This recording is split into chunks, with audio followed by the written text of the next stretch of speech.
Okay, so today we're going to talk about beginning to solve quadratic equations using the quadratic formula. And we're going to start off by talking about something called a discriminant. The discriminant is a part of the formula that we're going to start with, and it's a way for us to tell how many possible real solutions that there will be for this problem. So this is when you can't factor a problem because you don't know how to break it down. Sometimes the numbers don't work nice and neat, so we would use the quadratic formula. So it's really important that you have the stuff in the purple box. If you get a negative answer, there are no real solutions. If you get a 0, there's one solution. And if you get a positive answer, there are 2 real solutions. And why this is happening will make more sense tomorrow when we get into part 2. But for today, we're going to get warmed up and practice a little bit with the discriminant. And this will be a nice, easy day for you guys. Okay, so the first thing you have to be able to do is tell who's the A, who's the B, and who's the C in each problem. And that goes back to what we've been working on all along, which is the AX plus BX plus C. So as you look at these, you got to figure out who's in whose place. So I always do it on the side. And for the kids that I've been sending copies of my homework to, you can see that. So who is sitting in A's place? Well, there's nothing there, so we know that the only number that hides is 1. Who's sitting in B's place? Well, that's 4. And who's the C? 3. Okay, so now what I'm going to do is write down the formula for my discriminant. That's B squared minus 4AC. So B squared, we always want to put it in parentheses because we're squaring something so it doesn't mess us up when we eventually get to negatives. Minus 4. And because we're multiplying, we're also going to keep parentheses so we can keep straight what's a subtraction sign and what's a negative sign. So who is A? Because that's part of our formula. A is 1. And who is C? Well, that's 3. And if you need to write the formula down each time, you can. I know lots of you don't like to do that. Maybe put it on a Post-it note so you can move it with you as you're solving. So now we're actually going to do this. If you have a calculator that can handle it, you can type this whole thing in one shot. If you don't, we're going to break it into pieces. So 4 squared, that's 4 times 4. That's 16. And then over here where you've got minus 4 times 1 times 3. That's going to give us minus 12. Okay, so now we've got 16, take away 12, that's 4. So what kind of answer is 4? Is it a negative, a positive, or a 0? Well, hopefully you said it's a positive, so that means there are 2 solutions to this.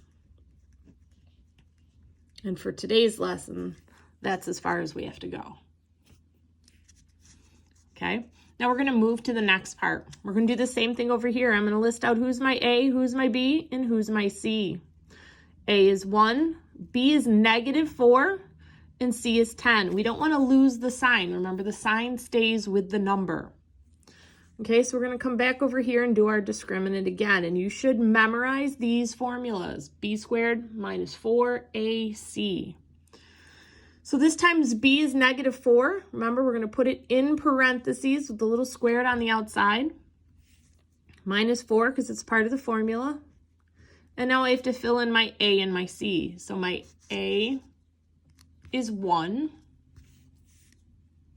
And my C is 10. Okay, so again, if your calculator can handle this, if you're using one of the downloaded graphers, you should be fine. You could type the whole thing in one shot. If not, you're going to put negative 4 in parentheses and square it. You're going to get 16. Then you're going to put this whole thing in. Negative 4 times 1 times 10 is going to give you minus 40. Now we've got to put this in our calculator, and you should come up with negative 24. Okay, what type of answer is negative 24? Negative, positive, or 0? Well, it's negative, so we're going to come up here. And hopefully you'll memorize this by the end of the night because you're going to need it. If it's negative, there are no solutions for this problem. Okay, we're going to go down to the next one. And here you see we're going to work through this one. A, B, and C. Who is A for this problem? Hopefully you noticed it's -2. Who is B for this problem? Well, it's -4. And who is C? That's 10. So -2, -4, and 10.